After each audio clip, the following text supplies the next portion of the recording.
Grace vision नेपालको प्रस्तुति शहीदहरूको आवाज अपार उपासना पुस्तकबाट आजको वचन।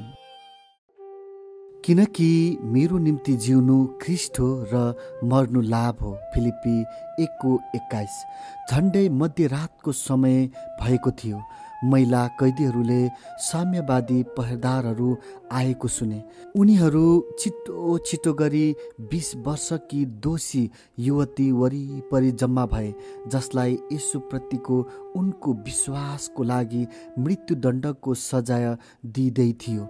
उनीहरूले हतार हतारमा बिदाइएका शब्दहरू उनका कानमा बिस्तारै बोले। ती रोमानियाली युवतीका आँखामा न कुनै आँसु थियो, न दयाका लागि कुनै बिन्ती। त्यस साँझको सुरुमा कैदीहरूले ती युवतीको कुरा सुनेका थिए। उनको अनुहार प्रेमले चम्किलो थियो। मेरो लागि यो चिहान स्वर्गीय सहरको ढोका हो, उनले तिनीहरूलाई भनेकी थिइन्।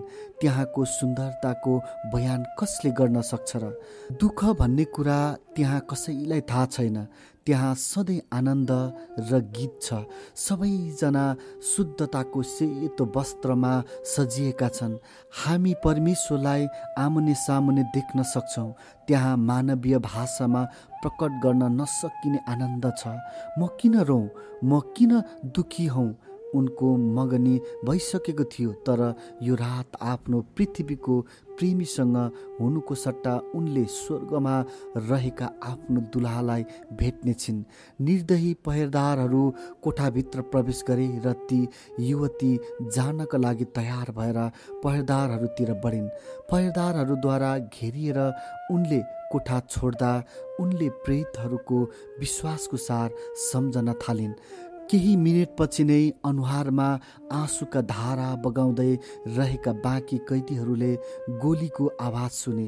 ती युवतीको जीवन अन्त गरिदियौँ भनेर ती उत्पीडकहरूले सोचे, तर उनीहरूले त उनलाई अझ राम्रो ठाउँमा अनन्तकालसम्म रहन पो पठाएका थिए। साहस एउटा यस्तो पुल हो जसले हामीलाई यस संसारमा सामान्य अस्तित्व भएको प्राणीको स्थानबाट स्वर्गीय भविष्यका लागि व्यक्त गर्नै नसकिने तृष्णा राख्ने व्यक्तिको स्थानमा पुर्याउँछ।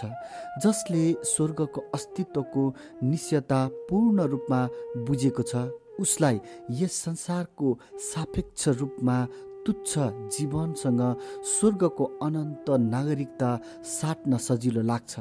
यस संसारमा हामी जे जस्ता तामझाममा अल्झिएका छौँ, त्यस्ता कुराहरूबाट छुटकारा पाउन साहसले हामीलाई मद्दत गर्छ। त्यस्ता सबै चिजबिजहरू जसले हामीलाई यस संसारमा बस्ने तृष्णा दिलाउँछ। मृत्युपछिको जीवनमा विश्वास गर्नका लागि साहस चाहिन्छ। हामीले शरीर त्याग नगरुन्जेलसम्मका लागि हामीलाई यस पृथ्वीमा भएको जीवनको बारेमा मात्रै जानकारी भइरहेको हुन्छ। ख्रीष्टसँगको अनन्त जीवनमा पुग्नका लागि उहाँले नै सबै कुरा सम्भव बनाइदिनु भएको छ भनेर विश्वास गर्दै जब हामी विश्वासलाई पदार्पण गर्छौँ, त्यस्तो बेलामा हामी साहसी हौँ। हामीले एकपटक त्यस्तो ठोस निर्णय गरिसकेपछि हामीले जीवनलाई उद्देश्यका साथमा र मरणलाई साहसका साथमा सामना गर्न सक्छौँ।